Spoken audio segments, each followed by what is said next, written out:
మేఘనాథుడై వచ్చుచున్న మేఘారూఢుడా, రెండంచుల ఖడ్గమును నోట ధరించిన వాడా, మృత్యువునకు మృత్యులోకముకు అధికారి అయిన వాడా, యుగ యుగములో సజీవుడైన వాడా, ఏడు దీప స్తంభముల మధ్య సంచరించువాడా, మృతుడై మరలా బ్రతికిన వాడా, అగ్ని జ్వాలల వంటి కన్నులు కలిగిన వాడా, అపరంజని పోలిన పాదములు కలిగిన వాడా, దావీదు తనయా హోసన్నా, యూదుల రాజా యేసన్నా, యేసన్నా, యేసన్నా. యేసు నామంలో మీకు శుభములు సమృద్ధిగా కలుగునుగాక. మధురం నీ వాక్యం అనే కార్యక్రమానికి స్వాగతం.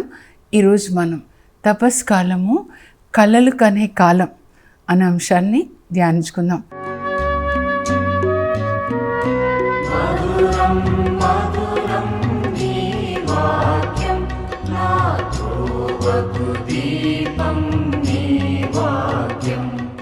బాగుంది కదా కలలు కనడం అంటే. నిద్రపోతున్నప్పుడు కలలు కంటూ ఉంటారు కదా. అయితే మరి దేవుని యొక్క కలలు మనం కనాలన్నమాట. ఆది గ్రంథంలో అబ్రహాంతో దేవుడు కలలో ఒప్పందం చేసుకుంటారు. ఆ తర్వాత ఇస్సాక్తో ఒప్పందం చేసుకుంటారు, కానీ అది కలలో కాదు. మళ్ళీ యాకోబుతో కలలోనే ఒప్పందం చేసుకుంటారు అన్నమాట. ఆ తర్వాత యోసేపుతో కలల్లో దేవుడు మాట్లాడతారనమాట. నలుగురు, అబ్రహాము, ఇస్సాకు, యాకోబు, ఆ తర్వాత యోసేపు. ఈ ఒక్క ఇస్సాక్తో ప్రత్యక్షమై మాట్లాడతారు ఫేస్ టు ఫేస్. కానీ వీళ్ళతో మరి కళల ద్వారా దేవుడు ఎలా ఒప్పందం చేసుకుంటారు. మీరు కూడా మరి ప్రార్థన చేసి దేవునితో కనెక్ట్ అయినప్పుడు దేవుడు మనతో కళల్లో మాట్లాడతారండి. ముందుగా మనం మత్తయి సువార్త చూద్దాం. జోజప్ప గారితో ఎలా కళల ద్వారా దేవుడు రాబోయే ప్రమాదాలని గురించి హెచ్చరిస్తారో చూద్దాం. పాత నిబంధనలో యోసేపుతో దేవుడు కళల్లో మాట్లాడతారు. క్రొత్త నిబంధనలో యోసేపుతో కూడా కళల్లో మాట్లాడతారు. మనతో దేవుడు మాట్లాడుతున్నారా, మరి దయ్యం మాట్లాడుతుందా? మన హృదయంలో ఏమి ఉంటే అది, మన ఆత్మలో పరిశుద్ధాత్మ ఉన్నారనుకోండి, అప్పుడు పరిశుద్ధాత్మ మన ఆత్మతో కళల ద్వారా మరి దర్శనాల ద్వారా మాట్లాడతారండి. That's a language of the Holy Spirit. Holy Spirit speaks to our spirit in dreams and also visions. సరేనా? పరిశుద్ధాత్మ మన ఆత్మతో కనెక్ట్ అయినప్పుడు, అప్పుడు మనం నిద్రపోతున్నప్పుడు శరీరం నిద్రపోతుంది, ఆత్మకి నిద్ర ఉండదన్నమాట. సో నిద్రపోతున్నప్పుడు ఎందుకంటే ఇంకా పీస్ఫుల్గా మాట్లాడవచ్చు అనమాట. శరీరం కదలకుండా ఉంటుంది కదా. ఆపరేషన్ చేసేటప్పుడు చూడండి ఎలా శరీరం కదలకుండా ఉంటుంది కదా అనస్థీషియా ఇస్తే, అలాగనమాట. అయితే దేవుని యొక్క వాగ్దానం చూద్దామండి. ఈ వాగ్దానాన్ని బట్టి మీరు రోజు ప్రార్థించుకోవాలి. మీతో కూడా దేవుడు కళల్లో మాట్లాడాలి. యోసేపుతో 17 సంవత్సరాల వయసులో పాత నిబంధనలో దేవుడు కళలో యోసేపు యొక్క భవిష్యత్తును గురించి మాట్లాడతారనమాట. యవనస్తులారా, మీరందరూ యోసేపులాగా ఉండాలి. నా ప్రార్థన, నా యొక్క దీవెన కూడా మీకు. తల్లులు మీ పిల్లల్ని దేవునితో కనెక్ట్ చేయండి. దేవుడు అంటే బైబిల్తో కనెక్ట్ చేయడం అన్నమాట. సరేనా? ముందుగా యోవేలు గ్రంథం 2:28 అండి. అక్కడ దేవుడు వాగ్దానం చేస్తారనమాట. యోవేలు ద్వారా ఆ పాలస్తీనాలో ప్రజలు ముందు పశ్చాత్తాపడమని చెప్తారు. వాళ్ళు పశ్చాత్తాపడతారు. అప్పుడు దేవుడు అంటారు, మీరు పోగొట్టుకున్నంత 2 అంతలు ఇస్తారు. దేవుడే వాళ్ళు మాట వినట్లేదని మిడతల్ని పంపిస్తారండి. అప్పుడు మిడతలు వచ్చి వాళ్ళ పంట అంతా తినేస్తాయి. గోధుమ పంట, యవ పంట, యోవేలు గ్రంథం మీరు చదివితే అంజూర తోటలు అన్నీ తినేస్తాయి, ద్రాక్ష తోటలు. దేవునికి ఇవ్వడానికి కూడా ఏమి లేనంత కరువు అన్నమాట. అప్పుడు దేవుడు చెప్తారు యోవేలు ప్రవక్తతో, ఇప్పుడు వాళ్ళ కడుపు మాడుతుంది కదా, నేను వాళ్ళకు ఒక సందేశం ఇస్తాను, నువ్వు చెప్పు. పశ్చాత్తాపడాలని, ఉపవాస ప్రార్థన చేయాలని, పాపాలను ఒప్పుకోవాలని, హృదయంలో మార్పు రావాలని, దేవుని మాటకి లోబడి ఉండాలని. వాళ్ళు యోవేలు చెప్పినట్లుగానే ఉపవాసం చేస్తారండి, పశ్చాత్తాపడతారు, పాపాలను ఒప్పుకుంటారు. అప్పుడు మరలా దేవుని ఆజ్ఞలు పాటిస్తారనమాట. ప్రభువు దేవుణ్ణి నీతి మార్గంలోనికి తన మాట వినేలాగా ఆజ్ఞలు పాటించేలాగా చేయాలంటే చాలా కష్టపడాల్సి వస్తుందన్నమాట. అప్పుడు ప్రభు అంటారు, ఇప్పుడు మీరు విత్తనాలు వేసుకోండి, పోయిన సంవత్సరం పంట ఈ సంవత్సరం పంట 2 అంతలుగా ఇస్తానంటారు.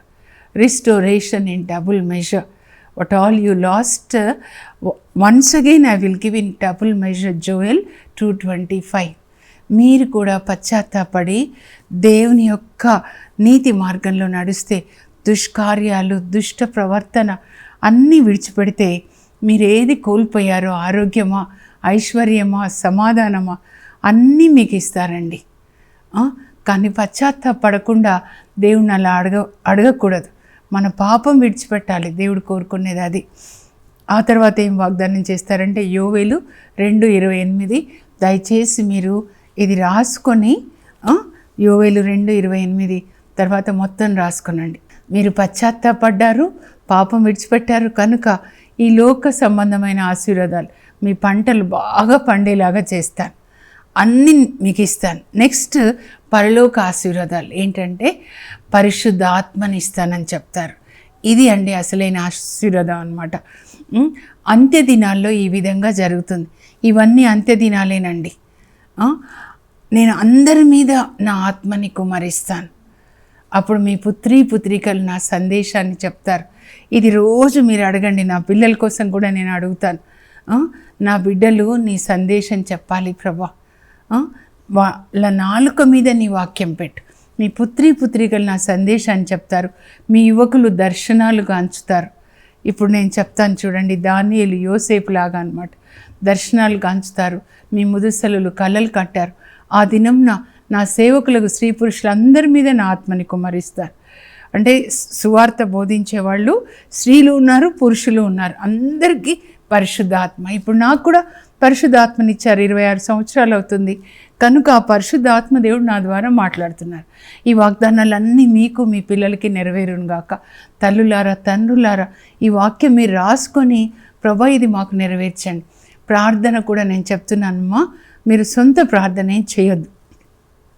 ఇప్పుడు యోవేలు 2:28 చదివి ఇది మాకు నెరవేరును గాక అంతే. పెంతెకొస్తు దినాన ఇది నెరవేరుతుంది అన్నమాట.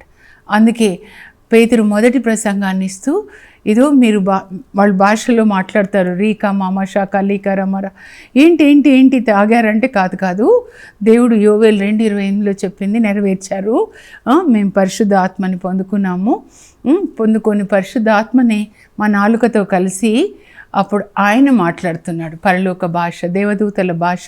పరలోకంలో తండ్రి కుమార పరిశుద్ధాత్మలు మాట్లాడుకుంటారు, మరి దేవదూతలతో మాట్లాడతారు ఈ భాష అని చెప్తారనమాట. అయితే దేవుడు మరి కళల ద్వారా ఎలా మాట్లాడతారు, నలుగురిని చూద్దాం అనుకున్నాం కదా.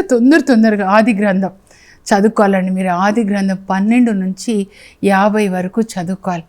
ఎలా దేవుడు వీళ్ళతో మాట్లాడుతున్నారు, ఎలా వాళ్ళు దేవుని యొక్క మాటకి లోబడి దీవెనలు పొందారు. ఒక్క అబ్రహాం దేవునికి విధించడం వల్ల ఇప్పటికీ 4000 సంవత్సరాలు, క్రీస్తు పూర్వం 2000, ఇప్పుడు 4000 సంవత్సరాలు ఇజ్రాయెల్ ప్రజలు దీవెనలు పొందుతున్నారండి. 1000 తరాలు దీవిస్తున్నారు దేవుడు. నిర్గమకాండంలో అన్నమాట.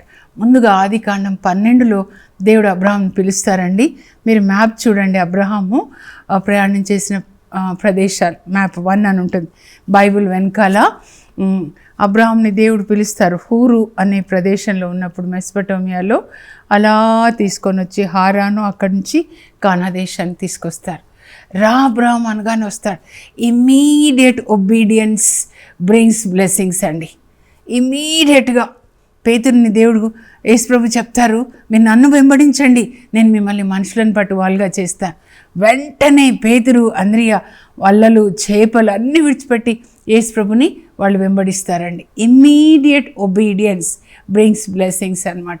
అలా అబ్రహాం రాగానే 1250 మైళ్ళు తండ్రి దేవుని అడుగులో అడుగు వేసుకుంటూ వచ్చాడనమాట. నేను పిలవగానే వచ్చావు కదా అబ్రహాము ఈ కానా దేశానికి, కనుక నీ పిల్లలకి, నీ సంతానానికి, నీ సంతతికి ఈ దేశాన్ని వాగ్దాన భూమిగా ఇస్తాను. ఆదికాండం 12:7లో క్రీస్తు పూర్వం 2000 నాడు, అంటే ఇప్పటికీ 4000 నాడు దేవుడు అబ్రహాంకి వాగ్దానం చేసిన భూమి అండి అది. ఇజ్రాయెల్ దేశము దేవుని భూమి అబ్రహాంకి వాగ్దానం చేశారు కనుక అది వాళ్ళ భూమి. ఆ తర్వాత 15 అధ్యాయానికి వచ్చినట్లయితే అక్కడ దేవుడు ఇది జరిగిన తర్వాత అని ఉంటుందన్నమాట. అంటే అబ్రహాము ఆ రాజులను ఓడించి వచ్చిన సొమ్ములో 10 వంతు మెల్కీసెదెకు అతనికి రొట్టె ద్రాక్షరసాన్ని ఇస్తే 10 వంతు ఆయనకి ఇస్తాడనమాట. తన గెలిచిన సొమ్ములో అనమాట 10 వంతు ఇచ్చినప్పుడు తర్వాత దేవుడు అబ్రహాంనకు, మన బైబిల్లో ఒక మాట మిస్ అయిందండి, after this God appear to Abraham in vision. English బైబిల్లో నేను రెఫర్ చేసి చూశాను, ఇంకొక ట్రాన్స్లేషన్ కూడా చూశానండి. ఏది చెప్పడానికైనా మినిమం ఈ 3 బైబిల్స్ చూస్తా. సో ఏమని ఉంటుందంటే, after this God spoke to Abraham in vision, అంటే దేవుడు ఇది జరిగిన తర్వాత రొట్టె ద్రాక్షరసం తీసుకున్న తర్వాత అబ్రహాంనకు దర్శనంలో ప్రత్యక్షమయ్యాడు. దర్శనం అంటే ఏంటంటే మనం ఇంకా నిద్రపోమండి, మెలకువతోనే ఉంటాం అన్నమాట. సో దర్శనంలో దేవుడు అబ్రహాంతో ఏం మాట్లాడుతున్నారంటే, అబ్రహాము నేను నీకు డాలు, ఇంగ్లీష్లో అయితే I'm your shield, I'm your great reward, నేనే నీకు డాలు, ఖేడము, నేనే నీకు గొప్ప బహుమతి ఇవ్వబోతున్నా. అంటే అప్పుడు అబ్రహాం అంటాడు, ఏమి ఇస్తావయ్యా, నాకు పిల్లలు లేరు, నా ఇంట్లో పుట్టిన పనివాడు ఎలియాజరే నాకు నా ఆస్తికి వారసుడు అవుతాడంటే, కాదు నీ పనివాళ్ళు వారసులు కాదు, నీకు పుట్టిన వాళ్ళే అవుతారు. చూడు ఆకాశంలో నక్షత్రాలు చూడు అంటే చూస్తాడు, దర్శనంలోనే నీ పిల్లలు కూడా అంతమందిగా నేను ఇస్తానంటే అబ్రహాం నమ్ముతాడు. అది అతనికి నీతిగా ఉంది అని చెప్తున్నారనమాట. ఆ తర్వాత ఇంకా కొంచెం మీరు ముందుకు వచ్చేస్తే 15వ అధ్యాయంలో ఆ దేవుడు అబ్రహాంతో మరి ఒక ఒప్పందం చేసుకుంటున్నారండి.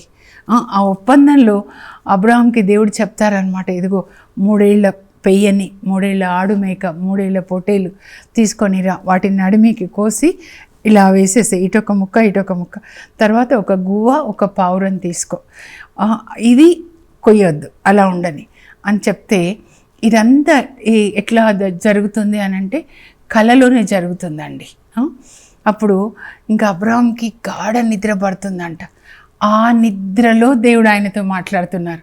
చూడండి, అబ్రహాము నేను ఈ దేశాన్ని నీ పిల్లలకి ఇస్తాను, అయితే నీ సంతతి 400 సంవత్సరాలు కాని దేశంలో బానిసలుగా ఉంటారు, ఆ తర్వాత నేను వాళ్ళని తీసుకొని వస్తాను, నీ సంతతికి ఎంత నేల ఇస్తాను తెలుసా, యూఫ్రటీస్ నది మొదలుకొని నైలు నది వరకు ఉన్నదంతా నేను నీకు ఇస్తాను. ఇప్పుడు అబ్రహాంకి వాగ్దానం చేశాడు. అది ఎప్పుడు జరుగుతుందంటే 1000 సంవత్సరాల తర్వాత దావీదు కాలంలో జరుగుతుందండి. నీ సంతతి ద్వారా నేను అందరినీ ఆశీర్వదిస్తాను, నీవు మాత్రము పండంటి వృద్ధాప్యంలో, ముసలితనంలో నీవు ప్రశాంతంగా నీ పితరులను చేరుకుంటావు అని దేవుడు అతనికి కలలో వాగ్దానం చేస్తారు.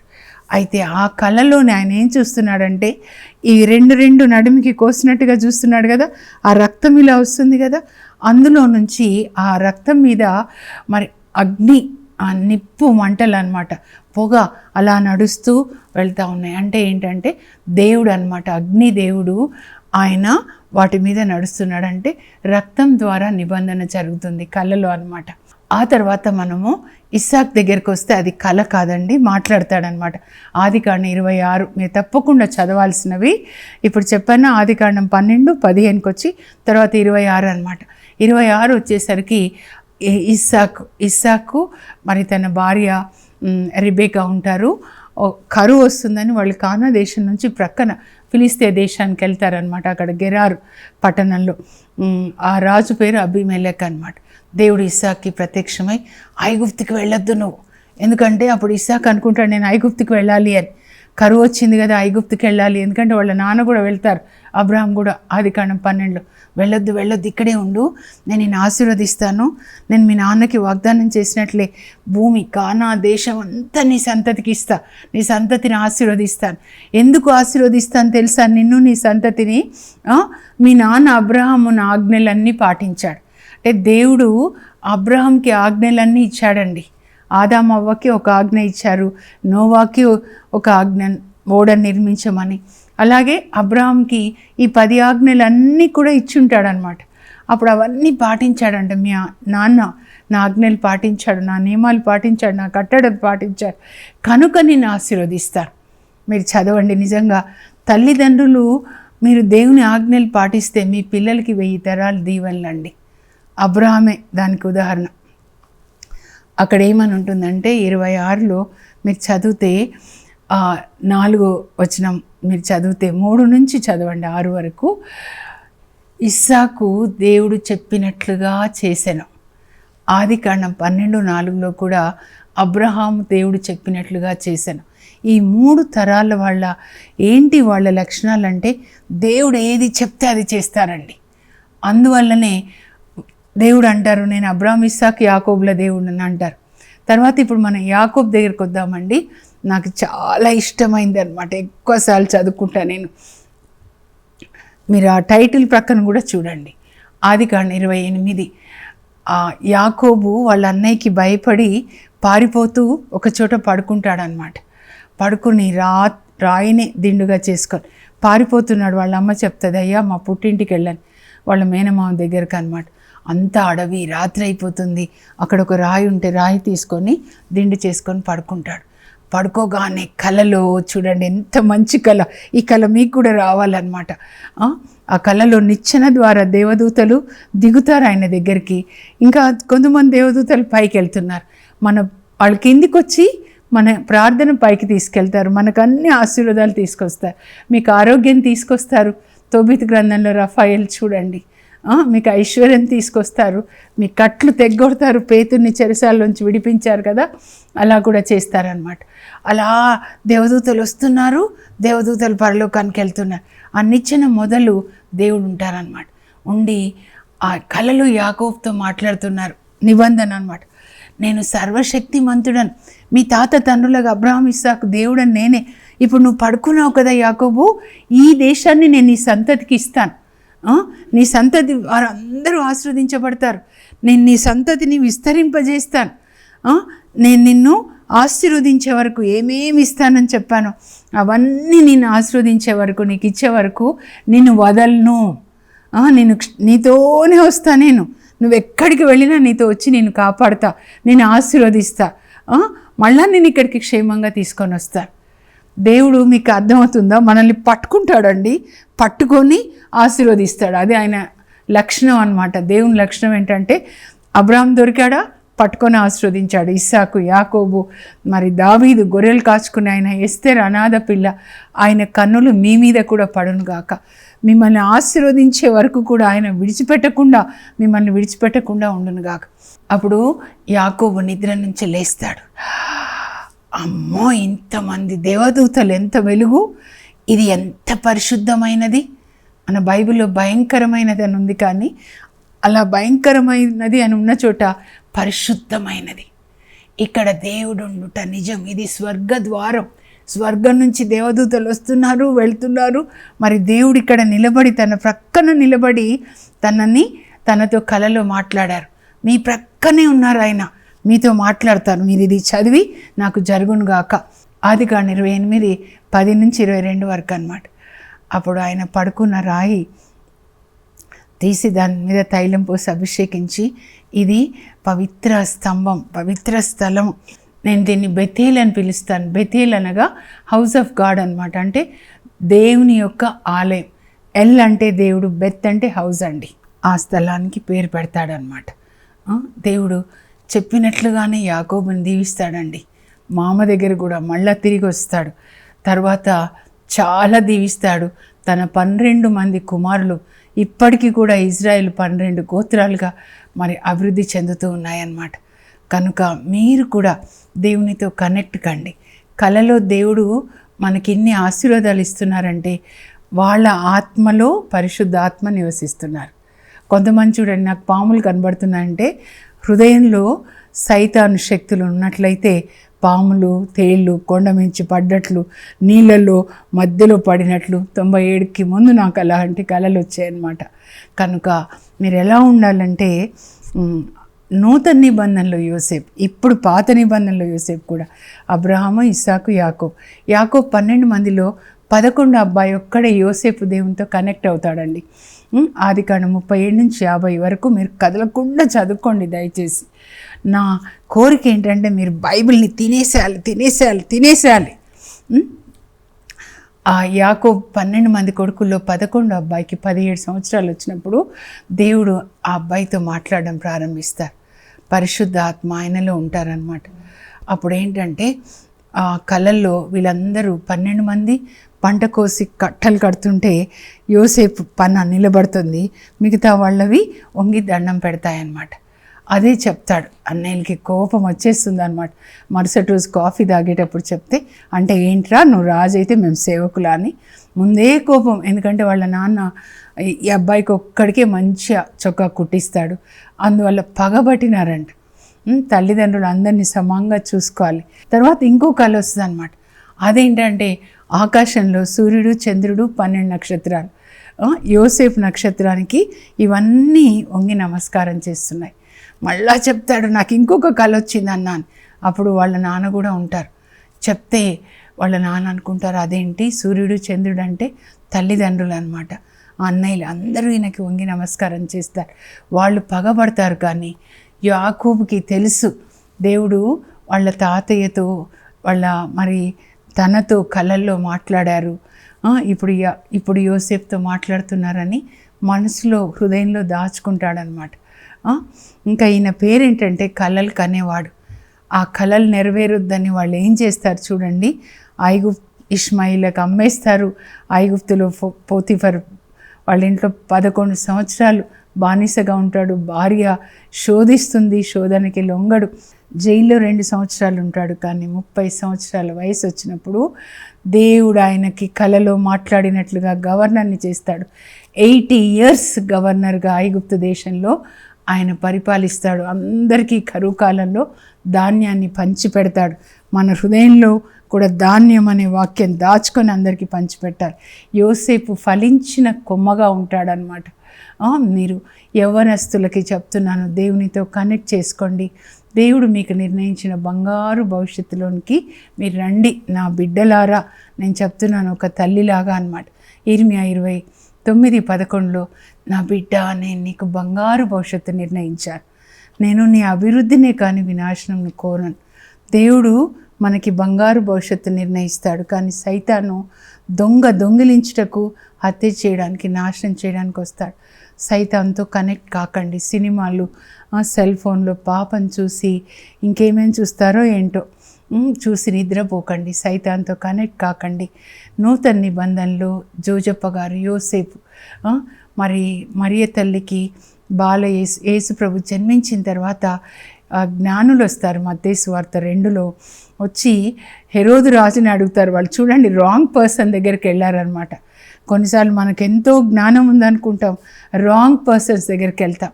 యూదుల రాజుగా జన్మించిన శిశువు ఎక్కడా, ఆయన నక్షత్రంను తూర్పు దిక్కున చూచి ఆయన ఆరాధింపవచ్చితిమి.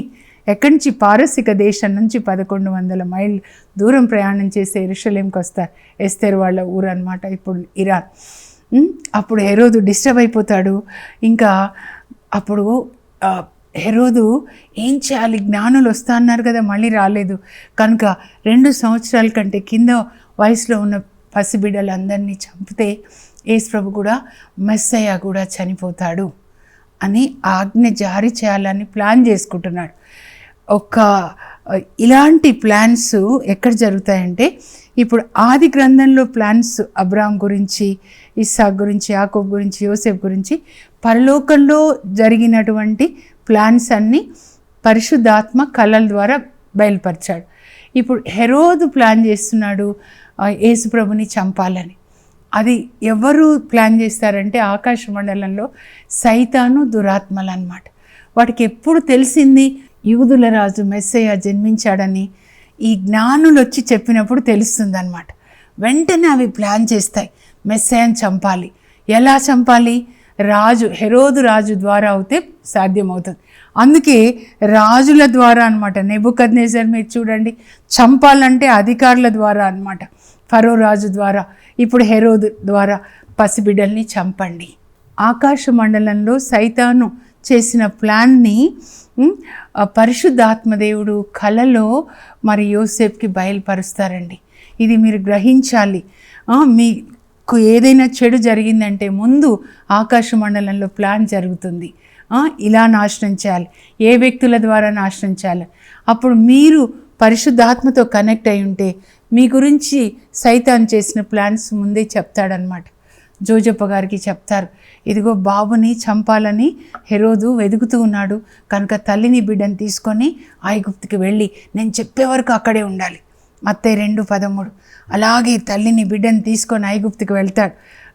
అక్కడి నుంచి ఎంత అంటే దాదాపు 300 మైళ్ళు అనమాట. తర్వాత హెరోదు చనిపోయిన తర్వాత అదో బాబుని చంపాలనుకున్న ఆయన చనిపోయాడు కనుక మళ్ళీ మీరు తిరిగి రండి అంటే అప్పుడు దూత చెప్పినట్లుగా యోసేపు మరియ తల్లిని బాబుని తీసుకొని నజరేతుకి వచ్చి నజరేతులో నివాసం ఉంటారనమాట. ఎన్ని ప్రమాదాలు, నా కొడుకు ఇలా చనిపోయాడు, ఆత్మహత్య చేసుకున్నాడు, లేకపోతే యాక్సిడెంట్ అయిపోయింది, ఇలా చెప్తూ ఉన్నారు ఈ మధ్య. ఇవన్నీ మీరు దేవునితో కనెక్ట్ అవుతే కలలో మీతో మాట్లాడతారండి. మీరు బైబిల్ చదువుకునే అలవాటు పడుకునే ముందు ఎప్పుడు కూడా ఒక సమస్య వచ్చినప్పుడు దేవునికి అర్పించి ఆ చదివిన దాన్ని ధ్యానిస్తూ మీరు పడుకోండి. పరిశుద్ధ ఆత్మ మీతో ఎప్పుడు కనెక్ట్ అవుతాడో కలల్లో మీ బంగారు భవిష్యత్తుని చెప్తాడు యోసేపుకి చెప్పినట్లు.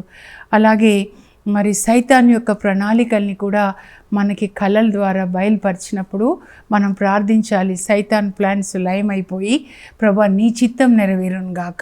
ఎందుకు చెప్తారంటే వాటిని లయం చేయమని. దేవా నీ దూతల్ని పంపించి కాపాడండి. దేవుడు బాలయేసుని కాపాడతారు కదండి, అలాగే కాపాడమని దేవదూతల్ని పంపించమని. సైతాన్ ప్లాన్స్ లయమైపోను గాక. 33వ కీర్తన 10వ వచనం చెప్పుకోవాలండి. ప్రభా నీ చిత్తం నెరవేరాలి కానీ సైతాన్ చిత్తము ప్రజల చిత్తం నెరవేరకూడదు. సైతాన్ ఎవరి ద్వారా నెరవేరుస్తాడంటే ఆయనకి సంబంధించిన ప్రజల ద్వారా అన్నమాట. ఫరో రాజు ద్వారా మగపిల్లల్ని చంపించాడు. మోషే పుడతాడు ఆ టైంలో అని తెలిసే అనమాట. తర్వాత హమాన్ ద్వారా యూదులందరినీ చంపాలని ప్లాన్ చేశాడు. కానీ పసిపిల్ల ఎస్తేర్ ద్వారా దేవుడు కాపాడతారనమాట. అలాగే ఇప్పుడు కనుక మీరు కళల్ని నిర్లక్ష్యం చేయకండి. డాన్ బోస్కో గారికి కూడా 8 సంవత్సరాల వయసు నుంచి కళల్లో దేవుడు ఆయన నడిపిస్తూ ఆయనని తన చిత్తంలోనికి యవ్వనస్తులకి తండ్రిగా తల్లిదండ్రులు లేని యవ్వనస్తులు తోడేళ్ళలాగా ఉన్న వాళ్ళని గొర్రెపిల్లలుగా మార్చిన ఆయన అలా మాట్లాడి నడిపిస్తారనమాట. ఇప్పుడు ప్రపంచం అంతటా గొప్ప ఉద్యమం వస్తుంది. దయచేసి మీరు బైబిల్ చదువుకొని పడుకోండి. బైబిల్ని దినమంతా చదవండి. దేవుని యొక్క పడుకున్నప్పుడు మీ ఊహల నిండా ఆ దేవుడే ఉండాలి. ఊహల్లో నీవే, ఊపిరిలో నీవే, హృదయంలో నీవే యేసయ్యా. అలా మిమ్మల్ని దేవునితో కనెక్ట్ చేసుకోండి. సైతాన్తో డిస్కనెక్ట్ చేసుకోండి. ప్రార్థన చేసుకుందాం. పరలోకపు మా తండ్రి, మీ పరిశుద్ధ నామమునకు స్తోత్రం కలుగును గాక. మీరు అబ్రహాంతో నిద్రలో ఆయన నిద్రపోతున్నప్పుడు నిబంధన చేసుకొని చెప్తారు, ఈ దేశమంతా కూడా నేను నీ సంతతికి ఇస్తాను, యూఫ్రటీస్ నది నుండి నైలు నది వరకు. ప్రభా మీరు చేసిన వాగ్దానాన్ని దావీదు కాలంలో నెరవేర్చి ఇప్పటి వరకు కూడా దాన్ని నెరవేరుస్తూ ఉన్నారు ప్రభా. అలాగే ఇస్సాకుతో చెప్పారు, నువ్వు ఇక్కడే ఉండు, నీ సంతతిని నేను విస్తరిల్ల చేస్తాను. మీ నాన్న నా మాట విన్నాడు కనుక నిన్ను ఆశీర్వదిస్తాను. ప్రభా ఈ మాటలు తల్లిదండ్రుల హృదయంలోనికి పోనివ్వండి అయ్యా. మీ మాట వింటే తల్లిదండ్రులు పిల్లలకి ఆశీర్వాదం. ఆ తర్వాత యాకోబు నిద్రిస్తున్నప్పుడు భయంతో అన్న చంపుతాడని పారిపోతున్నప్పుడు నువ్వు భయపడొద్దు, నేను నిన్ను ఆశీర్వదిస్తాను, ఈ దేశాన్ని నేను నీకు ఇస్తా, నీ సంతతికి ఇస్తా, నీ సంతతి ద్వారా భూమండలంలో అందరూ దీవెనలు పొందుతారని. ప్రభా మాతో కూడా అలా కళల్లో మాట్లాడండి. యోసేపుతో మాట్లాడారు. యోసేపు బంగారు భవిష్యత్తుని గురించి 17 సంవత్సరాల వయసులో మీరు బయలుపరిచి 30 సంవత్సరాలకి నెరవేర్చారు. మా యవ్వనస్తులు ప్రభా మీతో కనెక్ట్ అయ్యేటట్లుగా మీరు వాళ్ళకి బంగారు భవిష్యత్తు ఇవ్వండి. దుష్ట శక్తుల నుంచి మా పిల్లల్ని కాపాడండి ప్రభా. జోజప్ప గారితో రాబోయే ప్రమాదాలని గురించి చెప్పారు. సైతాను ఏ ప్లాన్ చేశాడో అది హెరోదు రాజు ద్వారా సైతాన్ని అమలుపరచాలనుకున్నప్పుడు మీరు బయలుపరిచి నాయన బాలయేసుని కాపాడారు. అలా రాబోయే ప్రమాదాలని గురించి కూడా మాకు బయలుపరిచినప్పుడు అది జరగకుండా మేము ఎలా ప్రార్థించాలి, మీ రక్త కోటలో మమ్మల్ని దాచుకోండి, మా ఇంట్లో బయట అంతా దేవదూతలు నుంచండి ప్రభా, మా నోట్లో వాక్యం, మనసులో వాక్యం, హృదయంలో వాక్యం ప్రభా, మేము మీ నీతి వాక్యం ప్రకారం జీవించేటట్లు నీతిమంతుల ఇండ్లని నేను ఆశీర్వదిస్తా అన్నారు సామెతలు 3:33లో. అలా ఉండేటట్లు అబ్రహాం, ఇస్సాకు, యాకోబ్, యోసేపులాగా మేము జీవించేటట్లుగా, తిరుకుటుంబంలాగా, మరియ తల్లి జోజప్ప గారిలాగా మీ చిత్తం చేసేటట్లు మాకు కృప దయచేయండి. యేసు నామంలో అడుగుచున్నాం తండ్రి, ఆమేన్. అబ్రహాం, ఇస్సాకు, యాకోబుల దేవుడు మీతో కూడా కలల్లో, దర్శనాల్లో మాట్లాడి మిమ్మల్ని నీతి మార్గంలో నడిపించును గాక. God bless you. Have a blessed day. For information, please contact us. Our address, Mrs. Jacinta Rani, 214 Pavani Estates, near St. Anthony's High School, Himayat Nagar, Street number 8, Hyderabad 29.